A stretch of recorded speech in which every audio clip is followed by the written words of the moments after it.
नमस्कार। मैं डॉक्टर अर्चना जोशी, सह आचार्य ड्राइंग एंड पेंटिंग।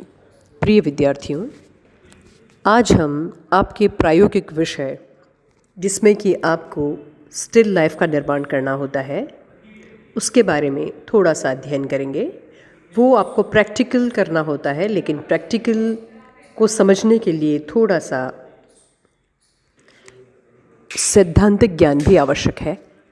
तो जो स्टिल लाइफ आपका पेपर है उसे साधारण भाषा में हम उसको ड्रॉ करने को अंकन कहेंगे। और अंकन किसका? 3D, जो 3 डायमेंशनल है। अगर बॉटल सामने रखी गई है या कोई एप्पल फ्रूट सामने रखा गया है, डिब्बा सामने रखा गया है, तो उसका आपको हूबहू चित्रण करना है। और हूबहू चित्रण तब हो पाएगा जबकि आप उसमें त्रिआयामी प्रभाव उत्पन्न कर पाएंगे। त्रिआयामी प्रभाव यानी कि तीनों डायमेंशन, जो किसी भी वस्तु के तीनों आयाम हैं, वो आप प्रदर्शित कर सकें अपने चित्र में, अपनी शीट के ऊपर, जो कि द्विआयामी है। त्रिआयामी के गुण क्या हैं? कैसे उसको उत्पन्न किया जाए, उस प्रभाव को किस तरह से आपकी शीट पे आप उत्पन्न करेंगे, उसके लिए आवश्यक है कि छाया और प्रकाश जो आप ड्रॉ करने जा रहे हैं, उस पात्र पर, उस वस्तु पर, उस ऑब्जेक्ट पर जो छाया और प्रकाश पड़ रहे हैं, उसको भली भांति अगर आप अंकित कर सके तो आप अंकन करने में सफल हो पाएंगे। थर्ड डायमेंशन क्या होता है? तीसरा आयाम क्या है? इसका निरूपण कैसे किया जाए? चित्रकार की सबसे प्रमुख समस्या प्रतिदिन प्रयुक्त होने वाले वस्तुओं का चित्रण करना है। चित्रकार के साधन सीमित हैं। सबसे अधिक बंधन उसके लिए चित्रभूमि है। इसके द्विआयामी अर्थात 2 डायमेंशनल होने के कारण इस पर तीसरे आयाम का निरूपण केवल आयाम का भ्रम उत्पन्न करके ही हो सकता है। आप समझ रहे हैं? चित्रकार क्या करता है? भ्रम सही उत्पन्न करता है। क्या ऐसा ही नहीं है? देखिए, जब आप एक शीट लेते हैं कागज़ की, एक शीट अगर आपके पास है, पेपर है, तो ये क्या है? 2 डायमेंशनल है। इसके 2 ही डायमेंशन हैं। लेकिन जब आप सूर्योदय को या समुद्र को या किसी जग को इसके ऊपर ड्रॉ करते हैं, बनाते हैं, उसका चित्र बनाते हैं, तो या चारपाई बनाते हैं या मटका बनाते हैं, तो उसमें जब रंग भर के उसको आप दूर रखते हैं तो बिल्कुल वैसा ही आभास करता है कि हाँ, ये चारपाई है, हाँ, ये सूर्योदय है या समुद्र है या ये मटका है। तो हम भ्रम ही उत्पन्न कर रहे हैं, है ना? वो भ्रम क्यों उत्पन्न होता है कि ये बिल्कुल वास्तविक है? क्योंकि वो आप 3 डायमेंशनल में या त्रिआयामी, जिसमें उभार, गहराई, ये छाया, प्रकाश, इन सब को आप उसमें हूबहू दर्शा देते हैं। तो जब ऐसा दर्शाते हैं तो त्रिआयामी प्रभाव उत्पन्न होता है। और ये तीसरे आयाम का निरूपण केवल आयाम का भ्रम उत्पन्न करके ही हो सकता है। दर्शक ने वस्तु को चारों ओर से देखा है और वस्तु के प्रत्येक पहलू से वह परिचित है। उदाहरण के लिए लकड़ी के एक घनाकार के 6 पक्ष होते हैं, ये हम सभी जानते हैं, परंतु दर्शक एक समय में 3 से अधिक पक्ष नहीं देख सकता। उसके प्रतिदिन के व्यवहार में आने से दर्शक के मस्तिष्क में घनाकार का जो चित्र बैठ गया है वह वास्तविक न होकर आभास मात्र होता है। उदाहरण के लिए घनाकार का प्रत्येक पक्ष एक वर्ग होता है जिसकी भुजाओं का संबंध एक दूसरे से समकोणीय होता है, परंतु पूर्ण रूपेण वर्गाकार पक्ष एक समय में केवल एक ही दिखता है। तब हमको वास्तविकता से समझौता करना होता है और वर्गाकार को विषम, लंब, सम, चतुर्भुज के रूप में देखने पर हमें आपत्ति नहीं होती। इसी प्रकार का समझौता हमें पक्षों की संख्या के साथ करना होता है और 2 अथवा 3 पक्ष देखकर ही संपूर्ण घनाकार का ज्ञान प्राप्त कर लेते हैं। परंतु यहाँ भी 2 अथवा 3 दृश्य पक्षों का संबंध निश्चित होता है। यदि ऐसा ना हो तो संपूर्ण घनाकार का आभास संभव नहीं होगा। पक्षों तथा रेखाओं के इस संबंध को परिप्रेक्ष्य निश्चित करता है। दूसरा तत्व जो इस अधूरी सूचना को पूर्ण वस्तु का ज्ञान प्राप्त कराने में सहायक होता है वह है छाया प्रकाश। तो किसी भी त्रिआयामी ऑब्जेक्ट या वस्तु का आभास कराने के लिए आवश्यक चीज हो गई परिप्रेक्ष्य और दूसरा है छाया और प्रकाश।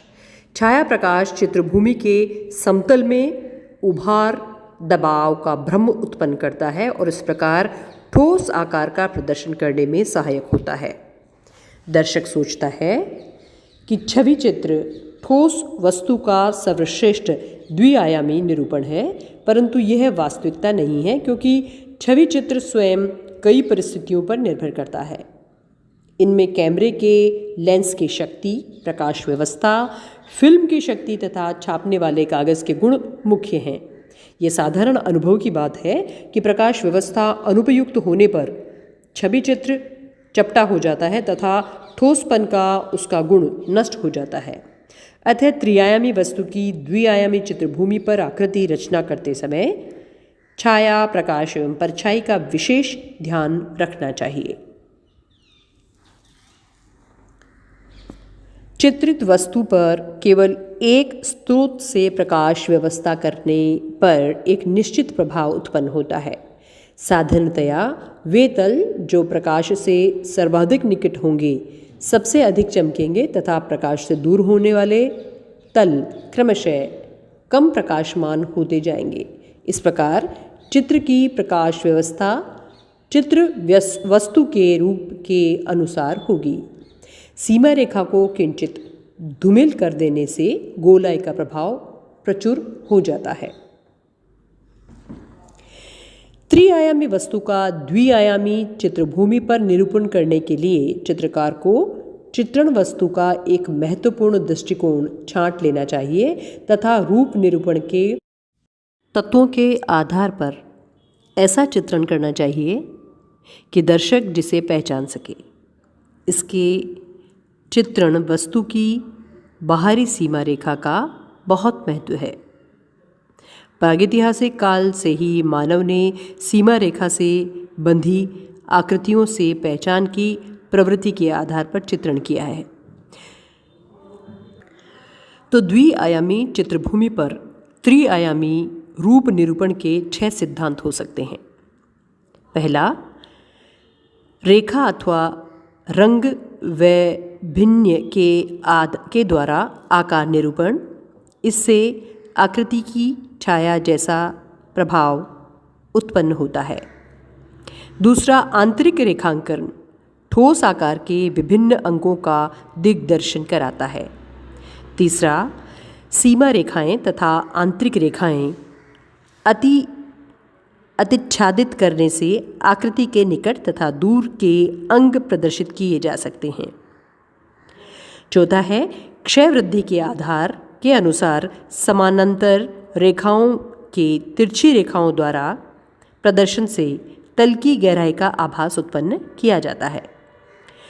दर्शक के पास की सतह बड़ी और दूरी पर स्थित सतह छोटी दिखाने से ठोस तल प्रदर्शित होता है।